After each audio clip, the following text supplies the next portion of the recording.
ఈ రోజు Visakha steel plant కాపాడింది ఎవరు? మనం. ఈ రోజు అతిపెద్ద స్టీల్ ప్లాంట్, భారతదేశంలోనే అతిపెద్ద స్టీల్ ప్లాంట్ ఉత్తరాంధ్రకు తీసుకొచ్చింది ఎవరు?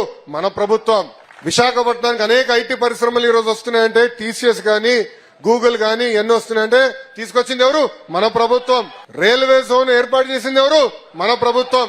దానికి కారణం డబుల్ ఇంజిన్ సర్కార్.